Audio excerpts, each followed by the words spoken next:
네, 반갑습니다. 오늘은 32번이고 제목이 이제 걱정과 후회. 걱정이라는 건 보통 이제 미래에 대한 거고 후회는 과거에 대한 거죠. 수행 중에 또는 일상에서 이렇게 걱정과 후회가 많이 일어납니다. 수행 중에서는 수행의 장애 요소가 되고 일상에서는 어떤 그 정신적 스트레스를 유발하죠. 번민을 일으키고 심하게 되면 분노를 일으키기도 하고 또는 우울하게 만들기도 하고, 그죠? 그런 것들에 관한 문제입니다.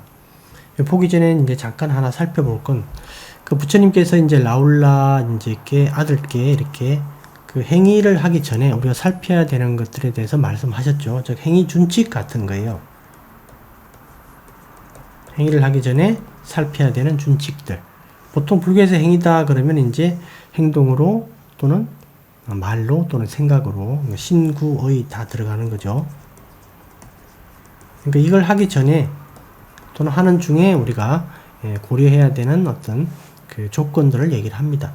부처님께서는 이제 해로움을 가지고 이제 얘기를 하셨는데, 다른 존재와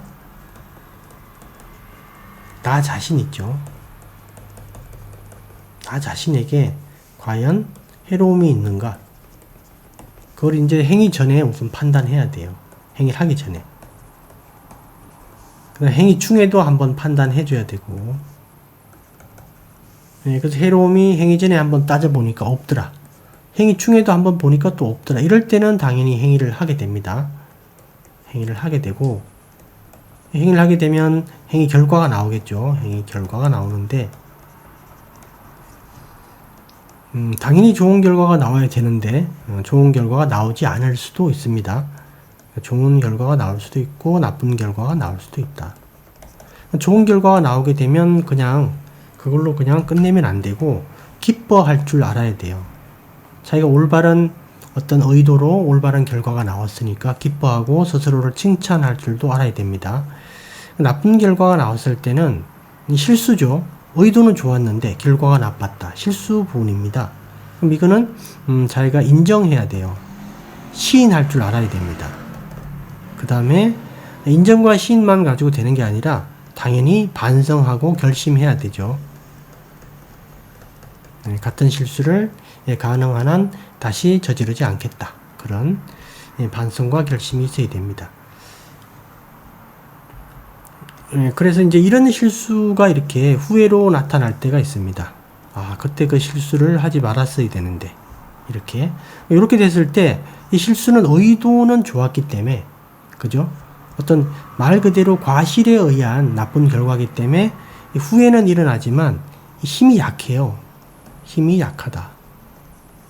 오염원과 함께 하지 않기 때문에. 오염원이 이제 거의 없기 때문에 힘이 약해요. 그래서 이제 수행의 큰 장애 요소가 아닙니다. 일상에서 일어나도 그냥 스쳐 지나가는 정도. 그리고 자주 일어나지도 않고. 그래서 이제 부처님께서는 이런 행위 전에 이런 해로운 판단을 잘 하게 되면 비록 나쁜 결과가 있다 하더라도 크게 영향을 못 미친다. 그래서 우선 이걸 하나 우리가 배워야 되고요. 두 번째는 뭐냐면 이런 형태가 아니라 처음부터 좀 악의적으로 행동하는 경우가 있어요. 의도적으로 해로움을 입히려고, 자기만 이익을 보려고. 이럴 때는 행위 전이든 행위 중이든 상관없습니다. 그죠? 이럴 때는 그대로 잘못된 행위가 됩니다. 그리고 바로 이게 악이나 의도 이 자체가 바로 깜마죠.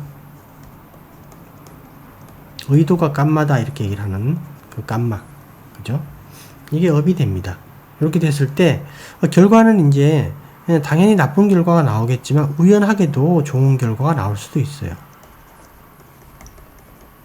나쁜 결과가 나오든 좋은 결과가 나오든 이 의도가 나빴기 때문에 이거는 당연히 잘못을 인정해야 돼요. 자기가 시인해야 됩니다. 이게 잘못된 거예요.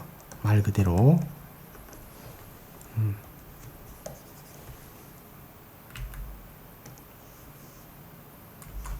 이건 잘못입니다. 이건 고의적인 잘못이죠. 그 다음에 이건 당연히 여기도 마찬가지 인정하고 이걸 시인할 줄 알아야 돼요. 그 다음에 반성하고 결심할 줄 알아야 된다. 이렇게 해야 되죠. 예, 근데 이제 요게 이제 첫 번째 거하고 차이점이 뭐냐면 이거는 이제 그 악의적이고 의도적인 거기 때문에 이 잘못은 후회를 하게 됐을 때, 후회로 이제 나타났을 때 힘이 강력해요. 예, 그래서 수행을 방해하는 아주 큰 역할을 한다. 그죠? 예, 수행을 잘하다가 이제 그런 과거에 이런 잘못이 탁 떠오르면, 예, 그런 잘못으로 인한 후회는 예, 수행을 완전히 그냥 1시간 정도 못하게 만들 수도 있고, 어떨 때는 뭐 며칠을 못하게 만들 수도 있죠. 일상에서도 이런 생각들이 떠오르면 정신적 스트레스가 장난이 아닙니다. 네, 그렇게 이제 되는 것들인데, 부처님께서는 이제 그렇게 말씀하시는 거예요. 그러니까 그 행위를 하기 전에 그런 해로운 판단을 잘 해라라는 뜻이에요. 첫 번째로. 그리고 이제 또 어떤 걸 하나 고려해야 되냐면, 우리가 그 잘못이나 실수가 있을 때 이거를 인정하고 시인하는 건 이게 바로 솔직함이에요. 솔직함. 또는 진실됨. 정직함, 이런 뜻이죠. 이 바람이를 이제 길러야 된다라고 얘기를 하시는 겁니다. 예, 우리가 잘못을 시인하고 인정할 때는 솔직하게, 진실되게, 정직하게 해야 된다. 그죠? 첫 번째로 이제 숨기면 안 됩니다. 감춘다. 이게 안 되고, 숨겨도 당연히 안 되겠죠. 숨긴다도 안 되고. 그 다음에 이제 인정은 조금 하는데 약간 이제 더하고 빼고 하는 경우가 있어요. 더한다. 자기한테 유리한 건 더하고 불리한 거는 빼는 거죠. 이것도 뺀다. 이것도 올바른 태도가 아닙니다. 그래서 솔직하다, 정직하다의 뜻은 행위와 결과의 관점에서 딱 판단하는 거예요. 있는 그대로 딱 얘기를 하는 겁니다. 네, 이 관점에서 자기가 실수나 잘못이 있으면 딱 인정하는 거예요. 이렇게. 이게 이제 왜 중요하냐면, 이 솔직함이나 진실됨이나 정직함은 이게 수행에 직접적인 관련이 있습니다. 타인에게 이걸 할 줄 알면 자기에게도 이걸 할 줄 아는 거고요. 타인에게 이거를 못하면 자기에게도 못합니다. 타인에게 이제 자기 실수를 인정하지 않는 분들은 자기 자신에게도 실수를 인정하지 않아요. 자기 자신에게도. 이게 상당히 수행에 문제가 됩니다. 우리는 그 몸과 마음을 있는 그대로 보려고 그래요. 있는 그대로.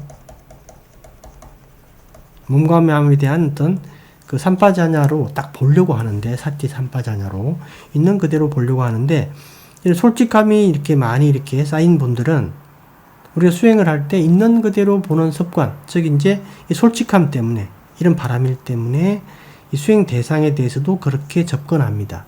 수행 대상이 주는 정보를 그대로 받아들이는 거예요. 그게 살을 붙인다거나 뺀다거나 감추질 않습니다. 근데 이 솔직함이나 진실됨이나 정직함, 바람일이 약한 분들, 특히 자기의 실수를 인정하지 않는 분들은 수행에서도 똑같아요. 자기가 얻는 정보는 1인데 거기다가 뭘 더합니다. 마음이. 자기도 모르게. 그래서 진실된 모습을 못 보게 돼요. 그래서 선정을 얻기가 매우 어렵습니다. 솔직함이나 진실됨이 갖추어지지 않으면. 그 다음에 또 어떤 게 또 하나가 있냐면, 이렇게 이제 자기 잘못을 인정을 하고 반성하고 결심하고 이렇게 하는 분들은 다음 행동을 할 때, 다음 행위를 할 때 매우 신중해져요. 이 사람이 이제 잘못을 했으니까 이제 내가 반성하고 다음 그러지 말아야 되겠다라고 결심을 하게 되고, 그게 자꾸 반복돼서 이게 쌓이게 되면, 그 진실 바람일이 자꾸 쌓이게 되면, 다음 행위를 할 때 아주 자세하게, 세세하게 이렇게 판단합니다. 이렇게 되게 되면 이 사람이 지금 해를 입히지 말아야 되겠다. 해로움을 입히지 말아야 되겠다라는 쪽으로 자세하게 들여다보니까 바로 여기서 이제 메타가 일어납니다. 메타. 자연스럽게. 그래서 여기서 선의가 일어나고 연민이 여기서 일어납니다. 다른 존재에게 해를 끼치지 말아야 되겠다라는 생각이 팽배하게 돼요. 그럼 바로 이 진실 솔직함과 이 선의 연민, 이 두 가지가 이제 역할을 하게 됩니다. 여기서 이 두 가지가 역할을 해서 어떤 역할을 하게 되냐면, 대상을 올바로 보게 해요. 대상을 있는 그대로 보게 하는 힘을 여기서 키우게 됩니다. 그래서 대상을 있는 그대로 보는, 말 그대로 올바른 선정, 그죠? 사마타와 위파사나가 함께하는 올바른 선정을 얻는데 결정적인 역할을 한다라는 거예요.